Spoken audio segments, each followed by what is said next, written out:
a show about legends, artifacts, and hilarious pranks. Hilarious pranks. No, we're not going to do it. I'm Matt. I'm Austin. And it's lovely to see all of you. Hey, we had like one break week, sort of. It was an announcement week. We had a little oopsie. Mm-hmm. And accidentally, podcast is now available on Spotify and Anchor.fm. Check it out. Links in the description. Yeah, Austin just tripped over his coffee table and just spilled the episodes right onto Spotify. Yeah. They're actually still leaking in there. Mm-hmm. You might notice Anchor. A new one drip in Monday, Wednesday, and Friday morning at 8 a.m. Eastern Time. We've tried to stop it, but it's impossible. It's literally impossible. It is impossible. Also, unbeknownst to all of you, it's actually been like 2 months since we've recorded. 2 months since we've recorded this show. We have not seen each other since the last time that we recorded together, which that to you guys sounds like 2 weeks ago, maybe at most. But it was that was 2 months ago. When was it? February something? Yeah, it was just so long ago. Yeah. And now we're in, I don't even know what month. Because it just depends on what month you listen to this. I guess so. That's the month that it is. Mm-hmm. So you could be like, oh, it's February now, so that doesn't make any sense. Then we mean last February. Yeah, last February. So that should be your clue. Mm-hmm. And if it's January, man. Yeah, then we mean the February before last February. Yeah, it's like a code. And it's like a Caesar cipher, but years. Yeah, and even if it's March, it's like we probably mean like the February before. Yeah, it's definitely not 3 days ago, February. Right, exactly. Nice try. Yeah, I know that's what you thought. Yeah. So I've been out of town for work, and we were goofing about something earlier. Yeah, and I have to tell this story. It's pretty wild. So I was actually in training for a pretty professional job, I would say. Wait a minute. Yeah. This isn't like I don't even know what to call them, client. Are you Oh my God. Are you about to No. What are you about to tell me? What are you about to tell me about? I'm about to tell you about a bathroom situation. So we're out here training. Thank you so much for giving me an episode title. This episode's got a quick turnaround, and I need that. You're welcome. Yeah. All right. Yeah. It's probably like halfway through the train. This training was like 2.5 weeks. Okay. Yeah. So this was so after week 1, everybody in my class, you could say, we were all getting to know each other pretty well. Yeah. It was a big group. There's like 29 of us, right? Yeah. But there's also like 5 or 6 classes going on all at once, and we're all learning the same stuff. But they just have too many people, right? So we're in the middle of a lesson, and somebody comes in, and she's got like this serious look on her face, and she's like, "I have to tell you guys about something.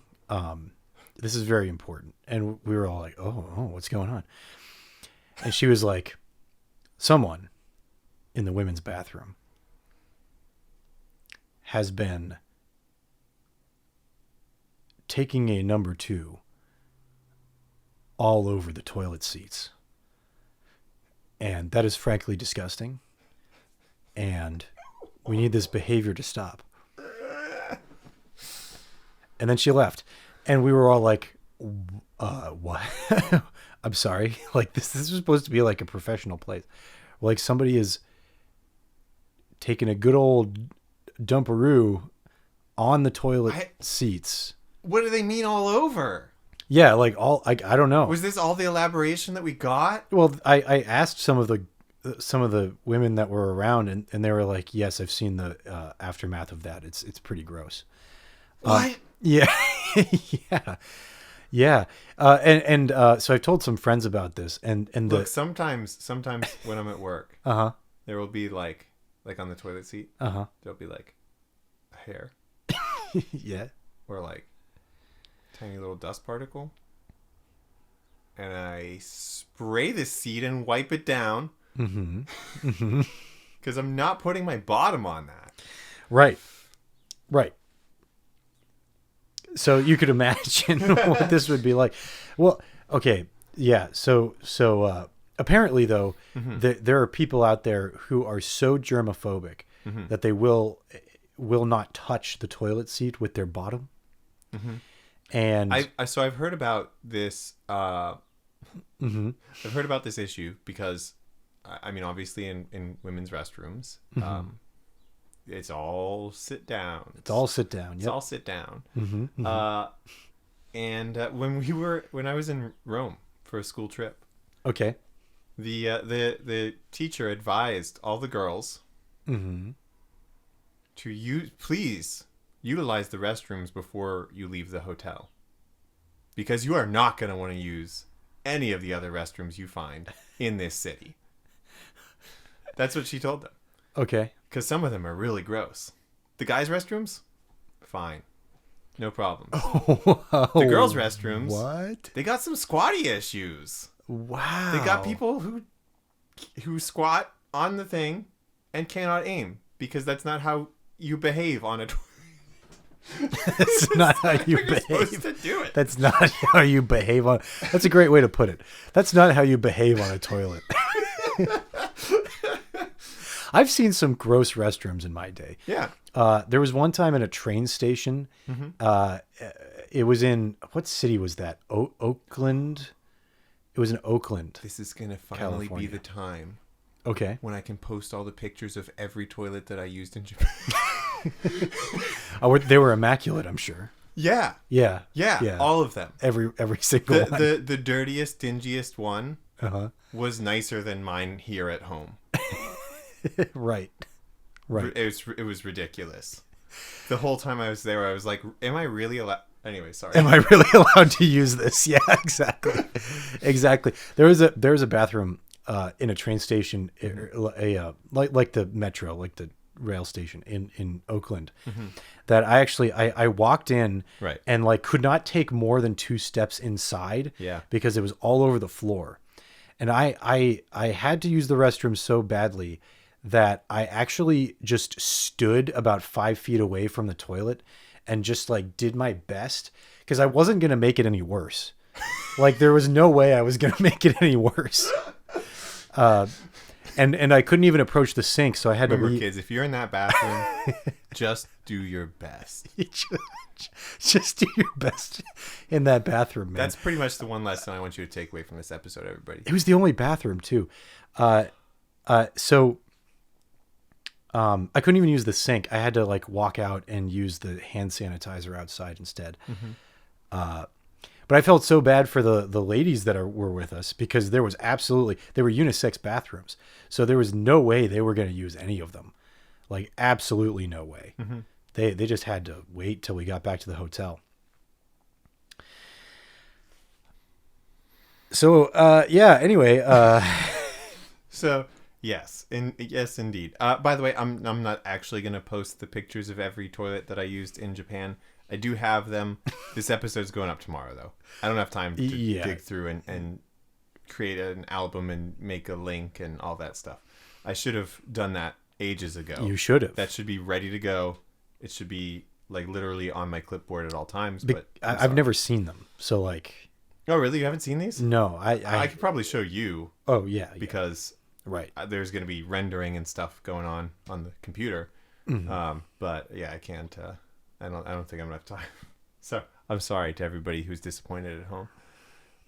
It's mostly me. I'm the one who's mostly disappointed. Oh wait, but I get to see it. You don't have to be disappointed. Yeah, I get to see it. You get to see them. Well, I'm really impatient. I want to see it now. I only took pictures before, by the way. So I'm sorry if everyone was getting a little freaky and weird and wanted after pictures. No, none of those. I only took before pictures. That's an example of something I never would have thought to do, and I'm really glad that somebody did think to do it. Yeah, I copied it off somebody. Oh, okay. Like I was not the genius who was like, take pictures of the toilets. Yeah. And I I don't think Anna liked that I did that, but she does think it's a little funny. She's not like super mad, right, or anything like that. Sure. All right. I don't get in trouble for it when I bring it up or anything like that. That's good. That's At good. least not that I know of. I don't know. Maybe she like does something while I'm asleep. I mean, you guys, we all have that. We all know. Yeah. You know, I know. Everybody's got that. You know, You do that one thing when they're asleep. Yeah, everybody knows that. Everybody's got a thing that they do. Hey, do you want some homebrew today? Oh my God, yeah. Okay, cool. Hey, okay, so we've got a Ranger subclass here. Okay. It's coming to us from less_hero. Write something down. Yeah, so this is a Ranger, the Legend Chaser Ranger. This is the flavor here is Indiana Jones. This is somebody who, goes after artifacts and stuff in caverns, caves, things of that nature. So, what we're looking at here, there's a couple of cool things about this. So, first of all, Rangers are not really known very much for their spells. Yeah, pretty much no one knows about Rangers. But they get things like comprehend languages. Most of these make sense. Comprehend languages, knock, which allows you to open locks, dispel magic, divination, legend lore. Those all kind of make sense. Very flavorful. Right? I like that. You like the taste, right? Yep. So I like the mouthfeel though, even more than yeah, the umami. How come nobody talks about mouthfeel in D&D? You know what I'm talking about? Right. All right, sorry. You should run a Shokugeki no That's Soma what I was one about shot. to say. A one shot. Oh, full campaign. 1 to 20. 1 to 20 campaign. You're right. Yeah. Okay. Well, I mean, why stop at 20? We can always multi-class. That's beyond 20. Yeah, we're gonna make that happen. Oh man. Okay. Anthropological explorer. Ooh man, I was worried I was gonna get that word wrong the first try there. Explorer. Yeah, I thought I was gonna say explorer. So you gain proficiency in history.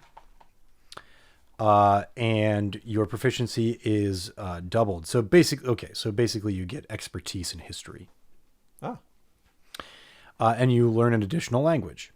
You have advantage on intelligence checks to decipher and translate unknown or dead languages or ciphers. So that's cool. That's cool because your campaign should have dead languages and ciphers. Yeah. And it would be cool to have somebody who knows how to do that stuff. Yeah. Yeah. Just some bro. Just some bro, man. Just some bro who can come in and be like, "Hey, you guys, you reading this? This is hilarious." So you uncover some information about some lost civilizations, which gives you some interesting abilities. In combat, if you finish a long rest, okay. you can choose a type of weapon that you are proficient with. And once on each turn, you can do an additional 1d6 damage. And you can do that twice your proficiency bonus number of times. So this is like you learn something interesting about an ancient civilization, the way they use their weapons, things like that. And then boom, now you can do some extra damage. That's cool. I like that. Yeah. Because Rangers are also like combative classes. So you gain proficiency in 2 tools of your choice. You gain expertise, actually. And you can cast a forgotten magical effect. So you can choose a cantrip from any class. And wisdom is your spellcasting ability for it. With some additional changes. So if the cantrip deals damage, you have to change the damage type to either acid, cold, fire, lightning, necrotic, poison, psychic, radiant, or thunder. So not force. Right. Basically just is that the only one force. Missing? I think it might be.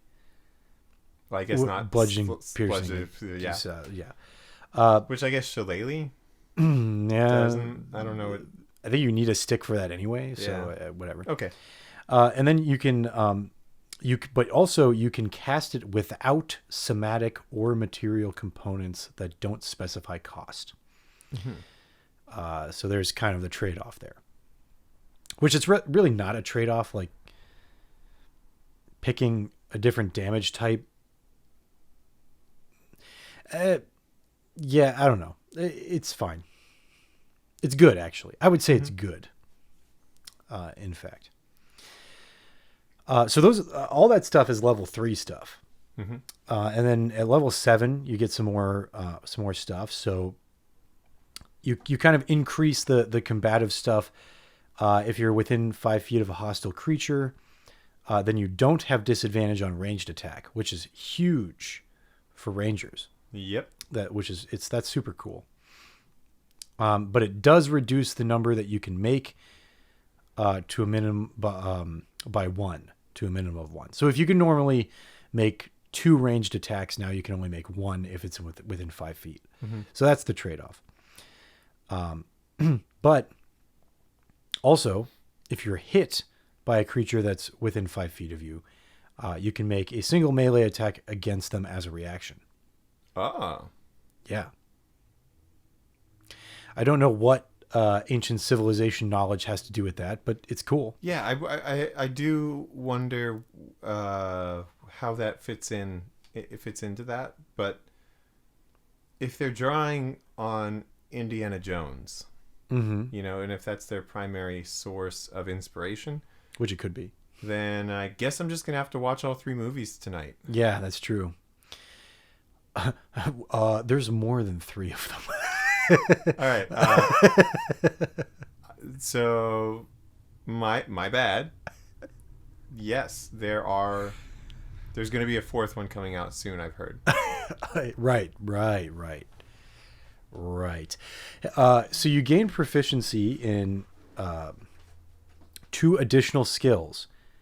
No, sorry, not to hate on Shia LaBeouf though. Why would you he's hate on it? Pretty much the star of our show, so He is the star of our show. yeah.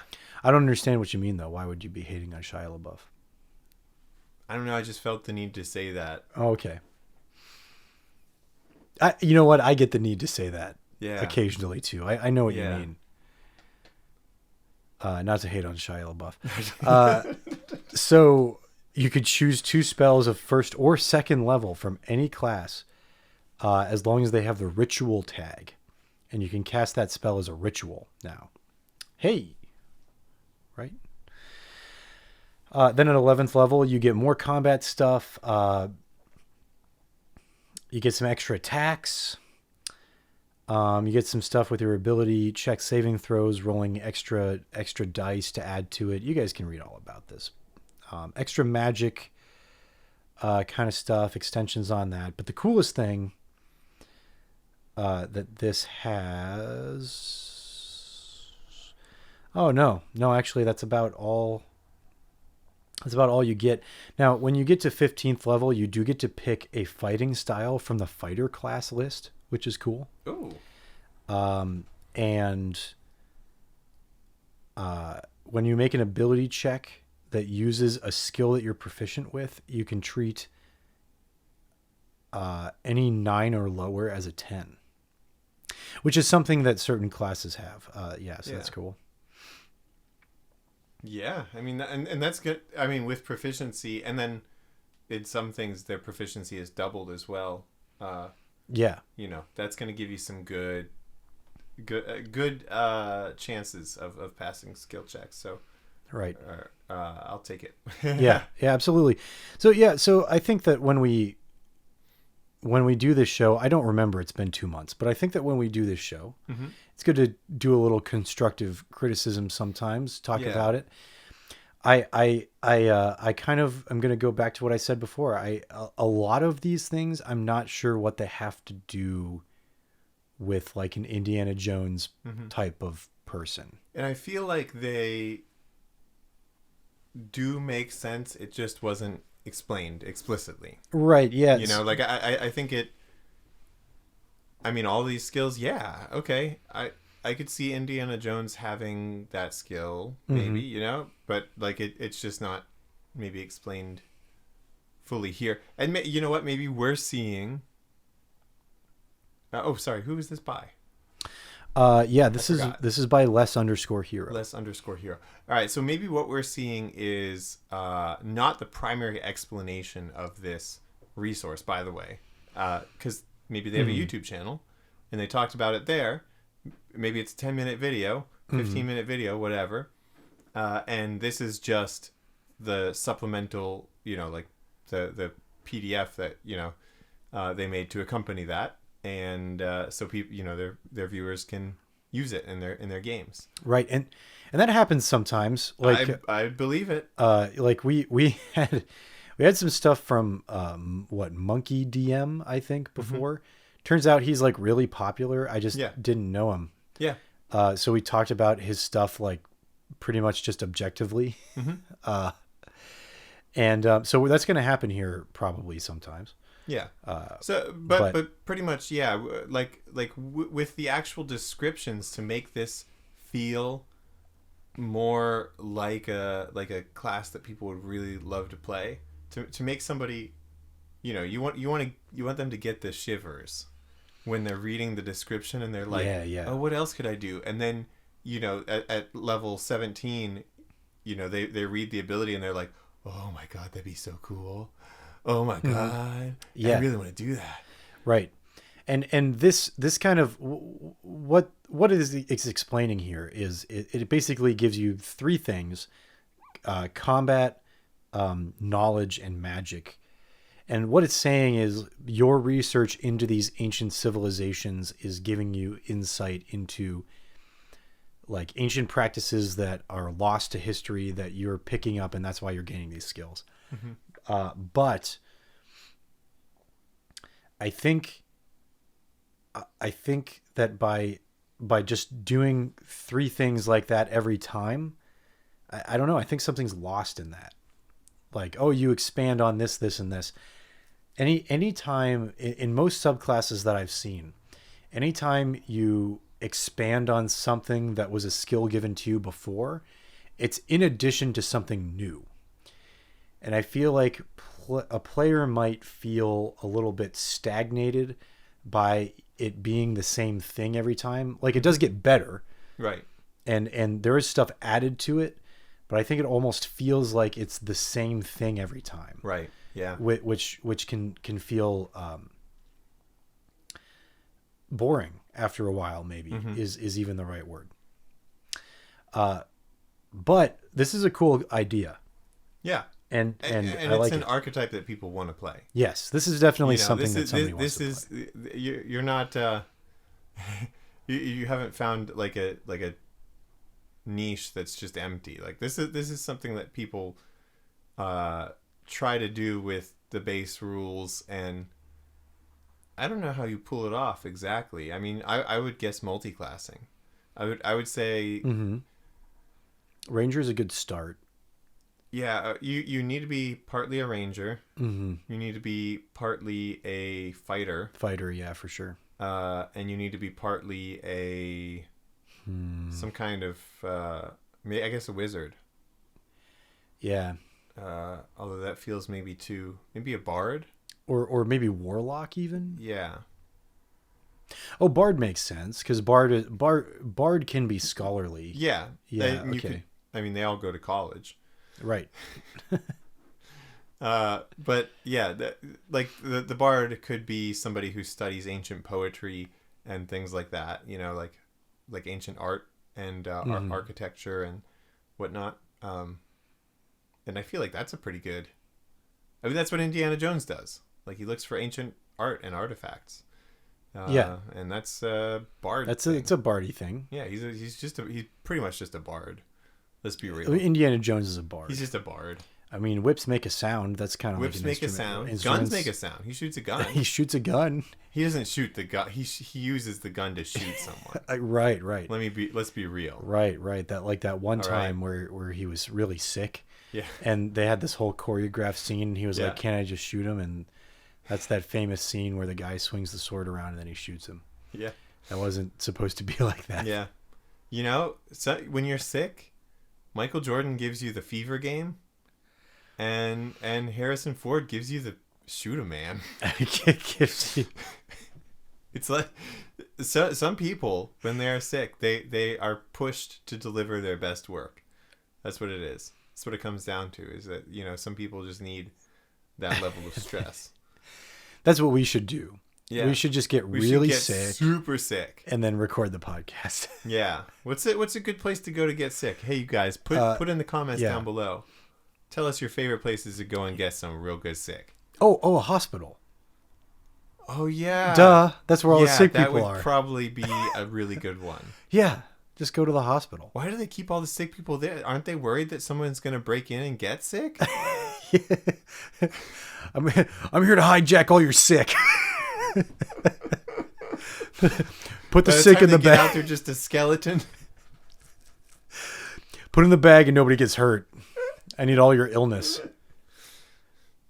Sir, I see you over there. Don't think you can get away. This isn't a time for hero stuff. Put the phone down. Yeah, don't be a hero. In the bag now.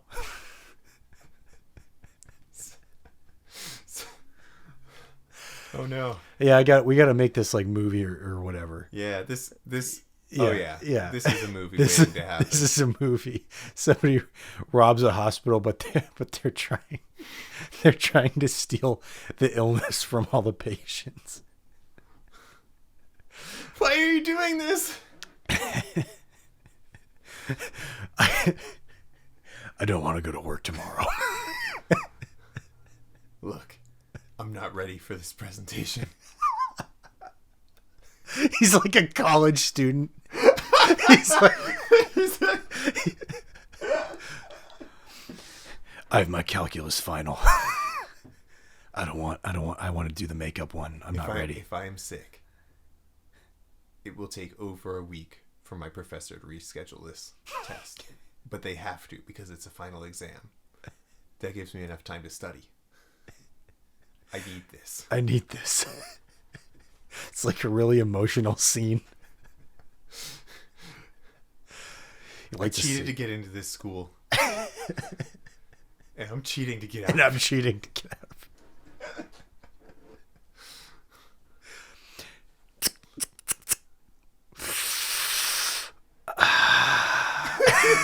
He's smoking the cigarette. Well, if you cheated to get into the school, then what are you going to do? Like, what kind of job are you going to get? I'll work for the federal government.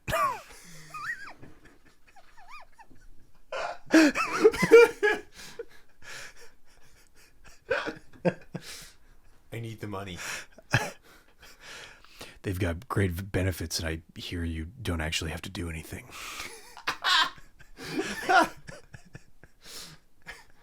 Nice. That's actually a pretty solid plan. Yeah. It's not a bad idea, right? Yeah. Okay. Anyway, moving on. Yeah. Let's put it. We're putting a pin in that. Putting a pin in that. We're coming back. We're gonna come back to that eventually. I promise. Next episode, I will have forgotten about that completely. Even if we record it tomorrow. Even if we record it tomorrow. So ONEOFHAM, user ONEOFHAM, has brought us something amazing that I think that you'll enjoy. Okay. These are rules, D&D rules. The rules, yeah. For inebriation. Yes. And there's a lot of content here. He didn't skimp out. This isn't like just a single chart. Like, he's got some stuff in here. Okay, single chart is like, that's some player's handbook stuff. Yeah, no, this guy's got... That's some Dungeon Master's Guide stuff. I'm sorry, he's got five pages worth of content here. Oh my god. Wow. Okay.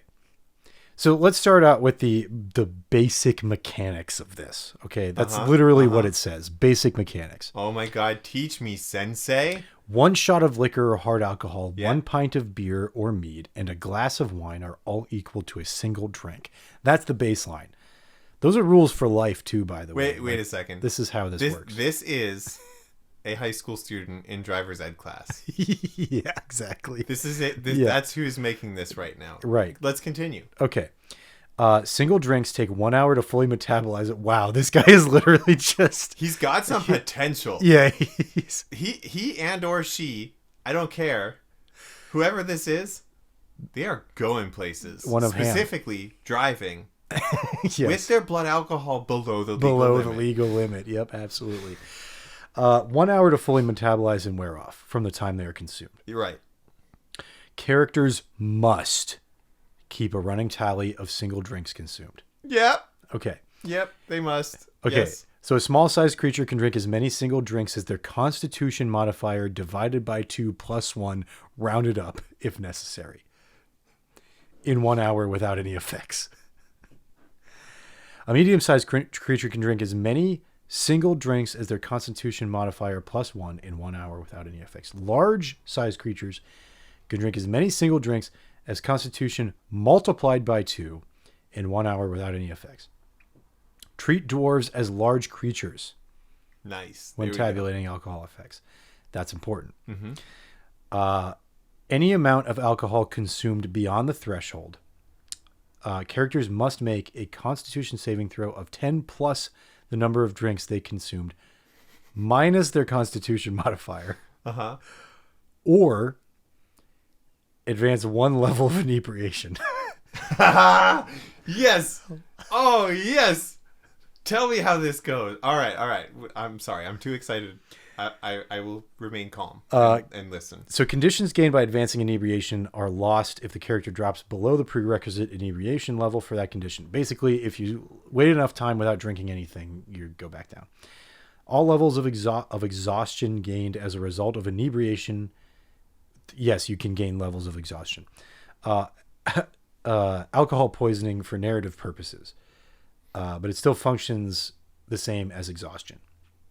So exhaustion narratively is alcohol poisoning, but functions the same as exhaustion levels. Should I assume that this stacks with exhaustion? Absolutely. Okay. So absolutely. And by which I mean, like, if you have 3 levels of exhaustion and you get one of these, that now does bring you up have to the 4th. 4, yeah. Okay. Absolutely it does.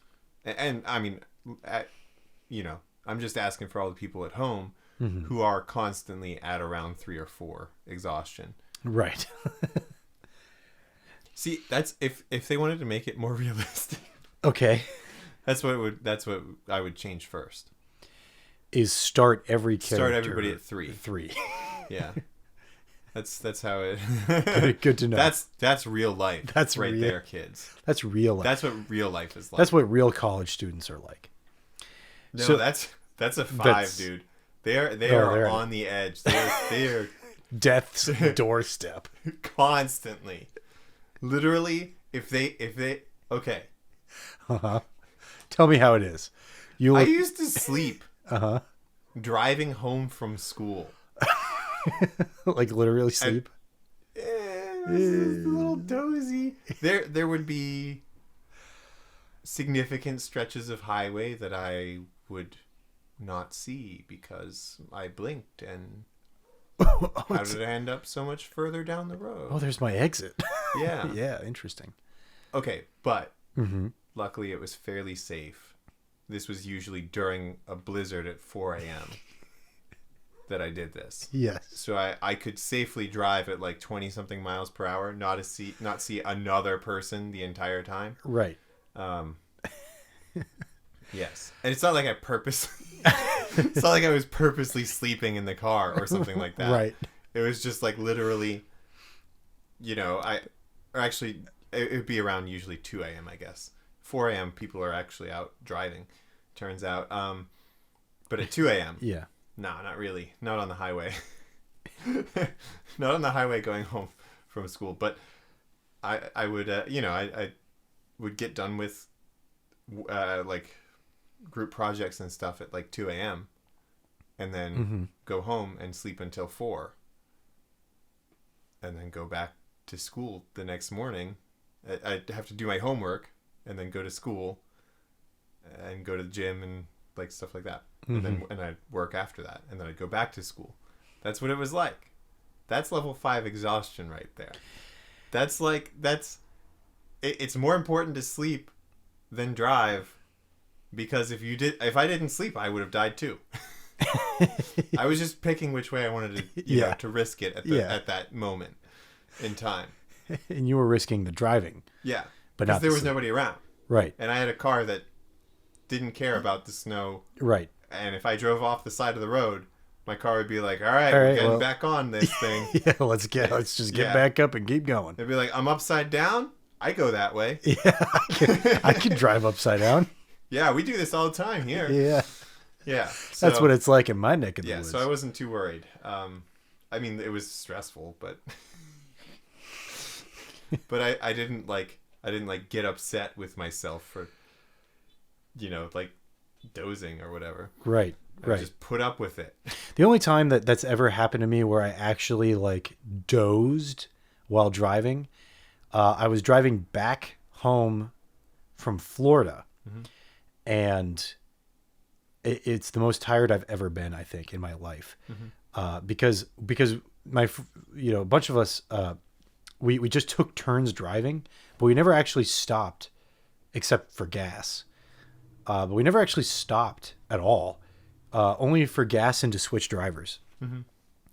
And the person who was driving right before me was blasting the music to try to stay awake, and I could not sleep.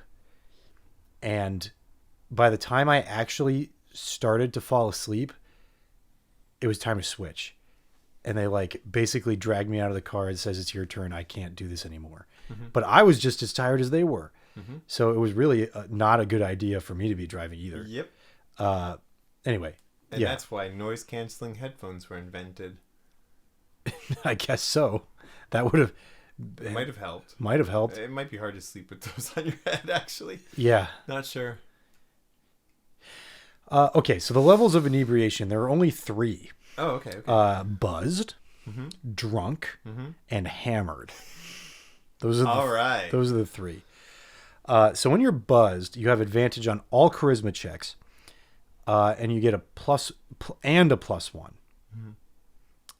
when rolling opposing checks against another inebriated character. You get +1 to strength, -1 to intelligence, and you gain a feature called drunken wit, which we'll get to. We'll talk about what that means later. When you're drunk, you have advantage on all charisma checks, +1, minus on intelligence and wisdom, +1 to strength. You gain drunken numbness, drunken luck, and light hangover when it wears off. If a critical hit is made against the drunk character, that character must make a Constitution saving throw equal to 10 plus the number of drinks it is consumed, or else it becomes sick and has to puke. Puke is in bold, as if it was a condition that is specified later. So we'll get there.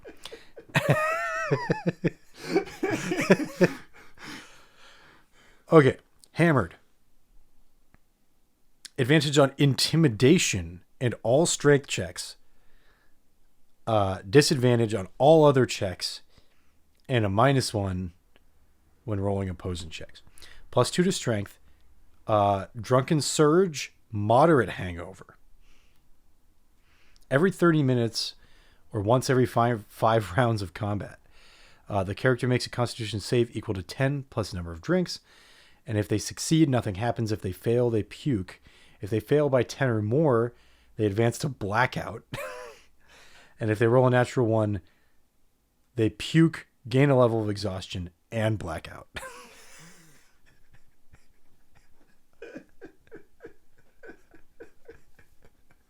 Oh my god, this is some good home brew. Oh, I'm sorry. I'm sorry. There are 2 more stages. I didn't realize. There are 2 more stages of drunk. Oh, okay, yeah. After hammered, 4 is blackout, 5 is unconscious. That sounds fair to me. Okay, so blackout. Advantage on intimidation, +2. +2 to strength and all strength checks. Disadvantage on all other checks.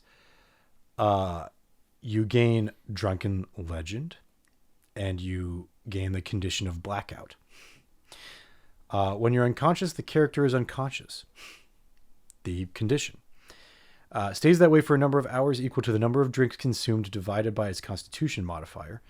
Other characters can attempt to wake it by making a charisma check equal to 10 plus the number of drinks they have consumed. Multiple characters can make the check, reducing the DC by 2 for every additional character attempting to do so.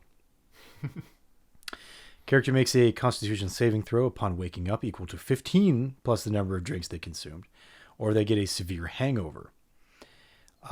If they pass the check, they get a moderate hangover. And if the character rolls a natural 20, they get a light hangover. If they roll a natural 1, not only do they get a severe hangover, but also -1 on all checks for the next 18 hours. Okay. So let's take a look at some of these. Drunken Numbness. The duration of the inebriation... for the duration of inebriation until blackout, any physical damage dealt to them is reduced by 1 for every hit or blow made. The effect is nullified by Drunken Legend. Ooh boy, foreshadowing. We'll see what that means. When they have Drunken Luck, until blackout, the character gains 2 luck points. Whenever a character makes a roll, they can spend a luck point and roll again if they choose. There you go. Drunken Wit. If you have an intelligence or wisdom score of 8 or more, you have advantage on proficient intelligence or wisdom skill checks. You get a pool of 4d4, which you can spend on any intelligence or wisdom roll. Drunken Wit is lost when you advance to blackout, but is regained if they drop back to hammered. So Drunken Surge. You can use all of your actions on any turn to increase the effectiveness of your next action. For example, if you are attacked or if you cast a damaging spell, if you attack or cast a damaging spell, it has a +2 to hit, and the final damage is multiplied by 2 if you spend the previous action preparing for it. If interacting with an object, the character can temporarily have the strength of the next largest size creature. If helping another character, an additional advantage is gained. When dodging, you have +3 to your AC. During your next turn, you can only dodge or disengage, and your movement speed is temporarily halved. When applied to non-combat checks, characters have advantage. But okay, you know what? This isn't that interesting. Drunken Legend. You gain resistance to poison, piercing, bludgeoning, and cold damage. Okay. You are automatically made suspicious of any attempts to assassinate you. And you gain an extra D4 on all attack rolls.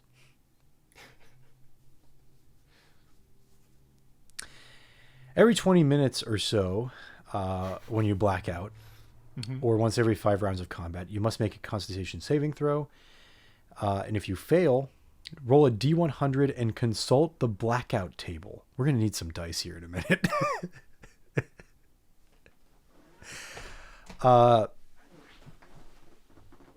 If you critically fail, they also puke after completing the blackout action. Gain a level of exhaustion and advance to unconscious. Okay.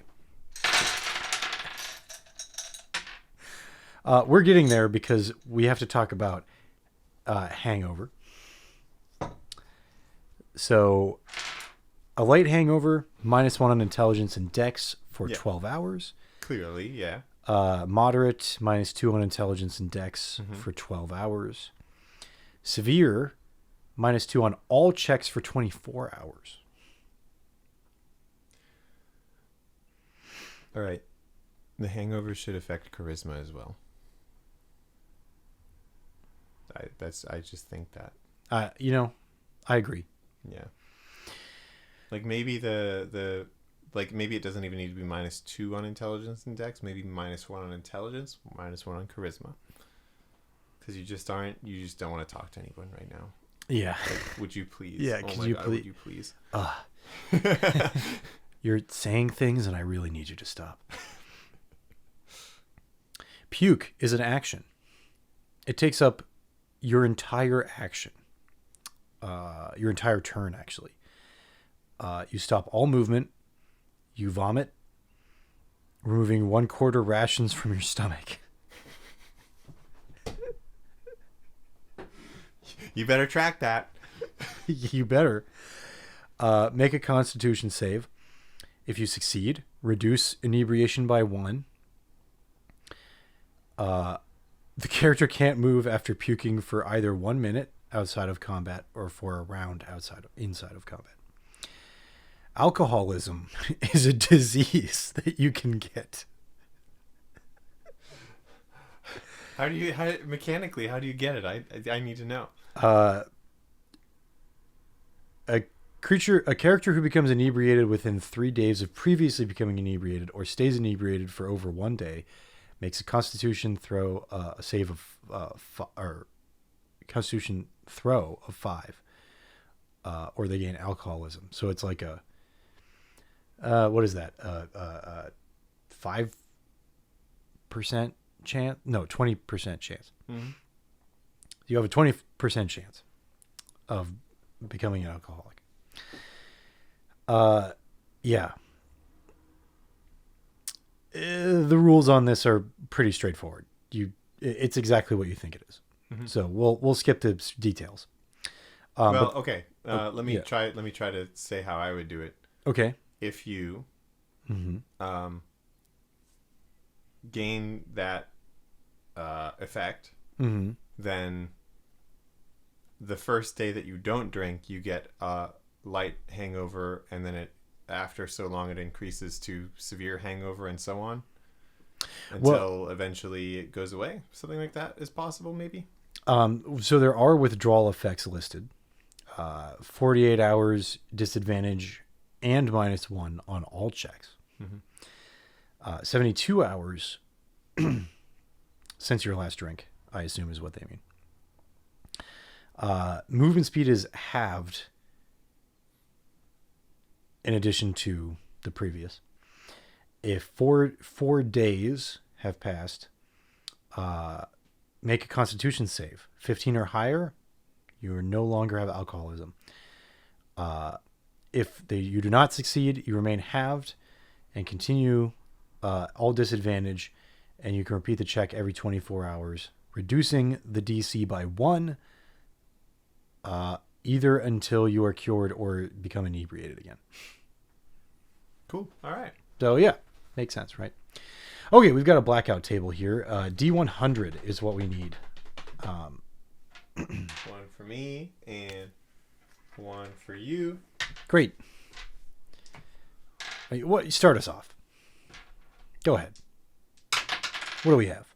That's going to be a 27. Okay, 27. 27. What the? Wait, I'm actually really confused. Ooh. Oh, do you roll 2 D100? Is that how this works? Is it?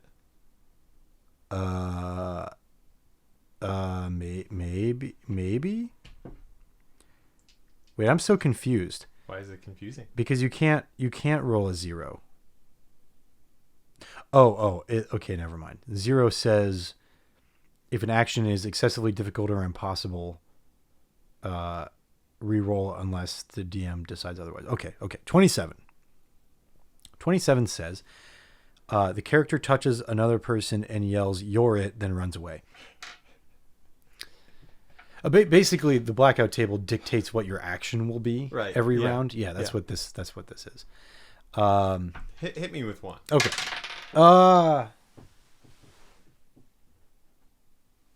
There's carpet, so no floor dice. Okay, 75. 75 says. I'm so confused. I'm so confused about what this means. Oh, you know what? I said the wrong. You know what? I gave you the wrong one. No, I didn't.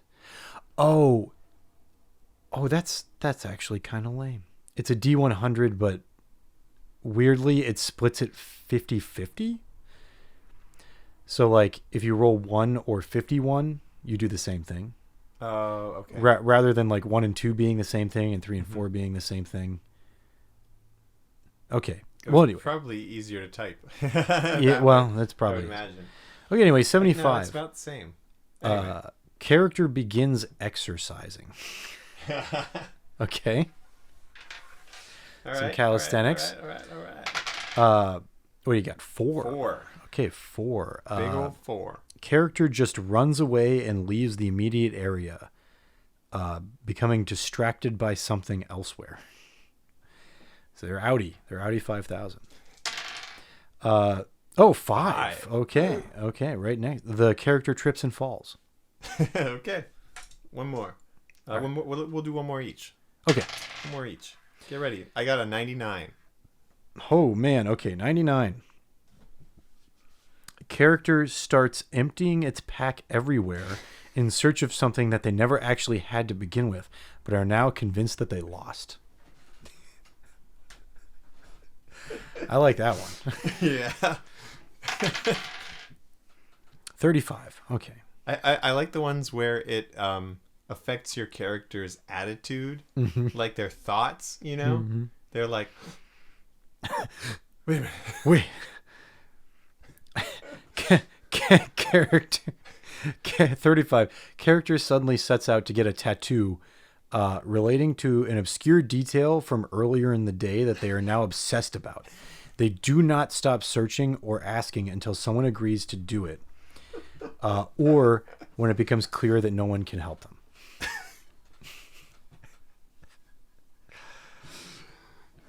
That's amazing. I like that one a lot, That's really too. good. Some of these are pretty great. These are, yeah.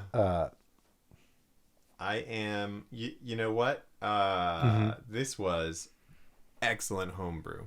Yeah, I agree. That was excellent homebrew. There was a lot to unpack in it, but yeah, no, that's great. They also have rules for a drinking contest, in which you can simultaneously consume a drink same time as another character until someone pukes or passes out, goes unconscious.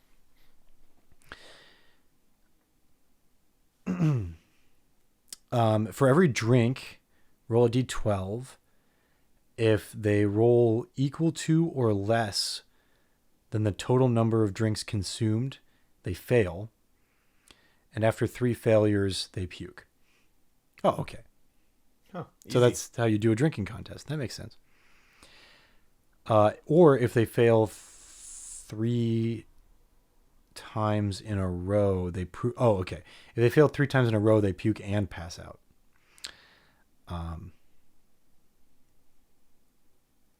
Cool. That all sounds nice, good to me. Nice and simple. That sounds kosher. Nice and simple. So anyway, ONEOFHAM. Nice job. Yeah, listen. I didn't know what I was getting into today when we started recording. I figured this was going to be our worst episode ever. And you know why I thought that?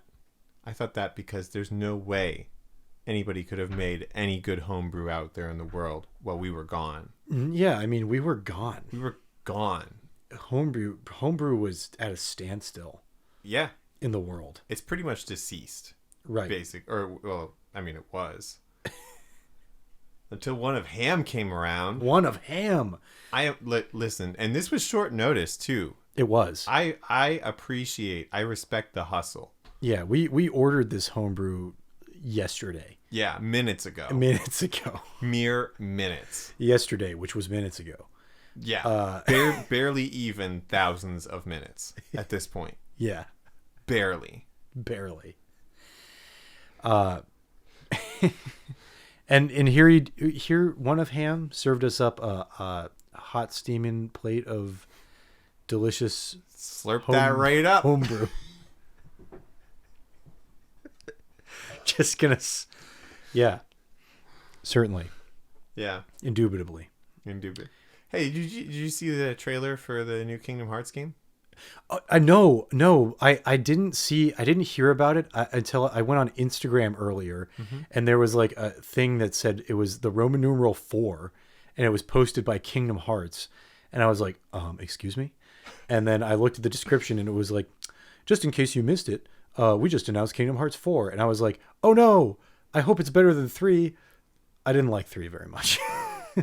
So we're gonna have to watch that trailer after this. Yeah, we will. Yeah, I haven't seen it yet. I don't know what you're gonna think about it. Okay. I don't know what to think about it. Wait, it's like a trailer. Wow. Some gameplay. I had heard about Kingdom Hearts 3. Gameplay. Listen. There's man. gameplay. There's gameplay in that trailer. It might not be real gameplay. It actually could just be a mock-up of gameplay, but like it shows the interface, right? Like it shows the health bar and right. all that stuff you'd expect from Kingdom Hearts. I'm just, that's wild to me because I heard about Kingdom Hearts 3 way before there was ever a trailer. Mm-hmm. And they just announced it. Maybe it's because they canceled E3.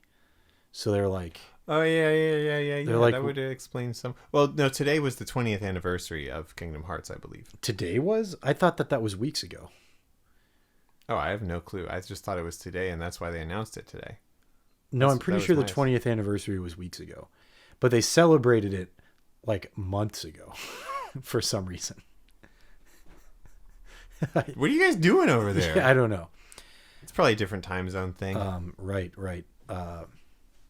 Hey, have you seen the trailer for the new Pokemon game coming out for the Switch? Oh, yeah. Yeah, it doesn't look very good. Like visually? No, but neither does Legends Arceus, really. Okay. So it could be okay. But it might just be like Sword and Shield, which a lot of people didn't like. But then when the DLC came out, a lot of people liked that. But maybe that's just selection bias because it's people who already bought Sword and Shield and then shelled out the additional $30 or whatever for DLC. So like, of course they would like it. $30. Yeah, it was a significant amount of new Pokemon in the game, at least. It was okay. Not brand new, but like Sword and Shield didn't include all of them. Right, and then it added in like 150 more or something. Oh, okay.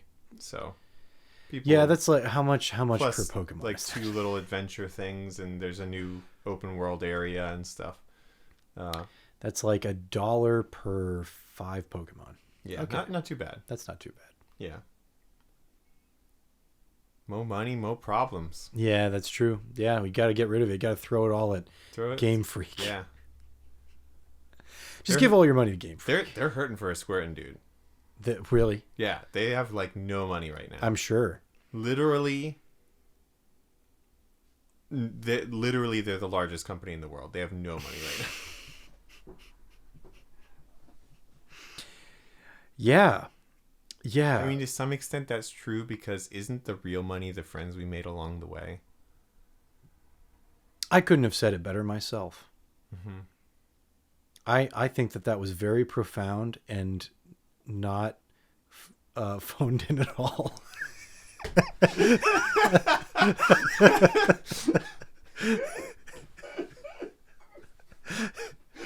That's gonna listen. Can I have you write a blurb for my book? Yeah, you can quote me on that one.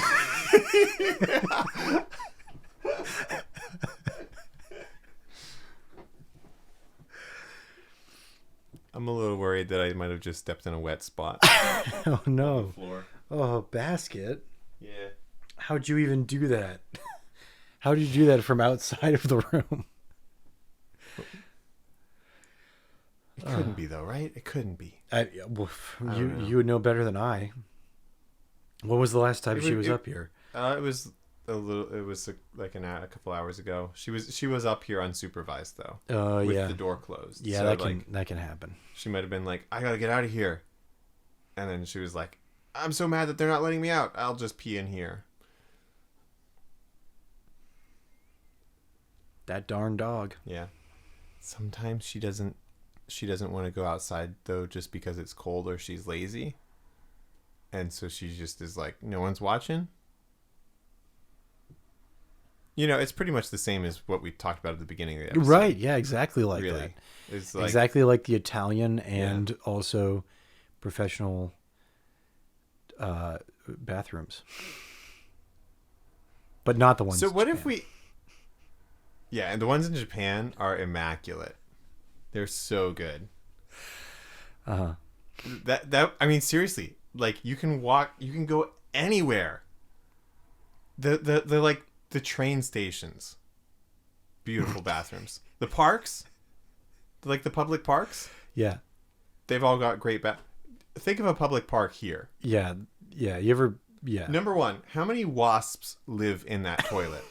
It's like 1 million. 1 million wasps. 1 million wasps are in that toilet. Number two, how many toilets are in that bathroom? Like Is 3? There might... I'm thinking there's 1 or 2. One is broken. Yeah.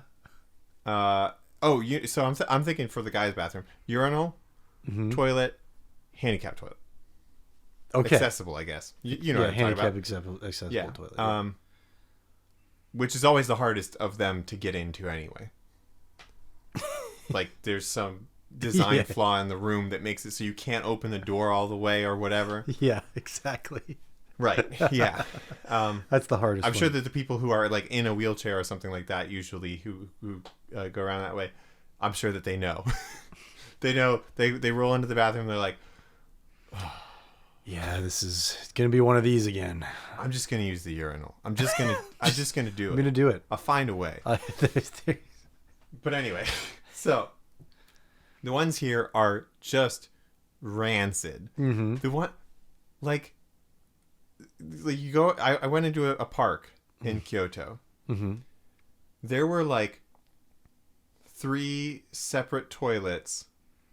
No, 4. Two Western style toilets.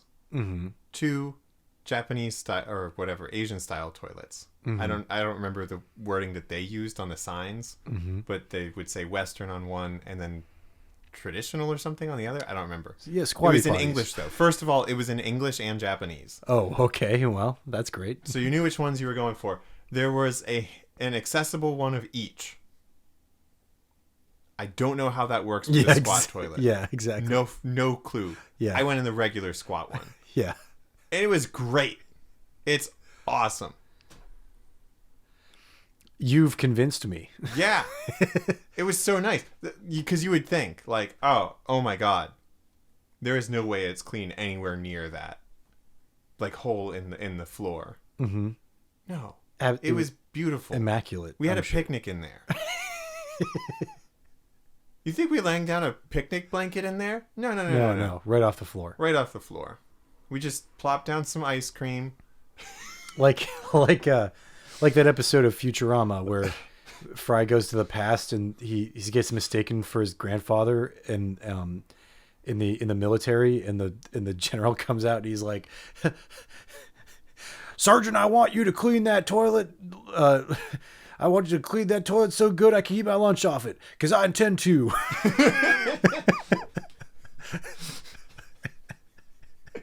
Yeah, it was just like that. It was Yeah. such a nice little like it was warm too. It was warm too because when we were there it was fall, like mid fall. Mm-hmm. No, it was I guess technically early fall. No, mid fall. It It was around Halloween. Yeah. Okay. Yeah. Mid fall. But man, you go into the bathroom, perfect temperature. What, they had temperature regulated bathrooms? Yeah, public ones with like open door, like Yeah. just in a park. Listen, What? this place was beautiful. That's nuts. Yeah. So, I'll have to go visit just to use their toilets. Hey, Japan, can I use your bathroom?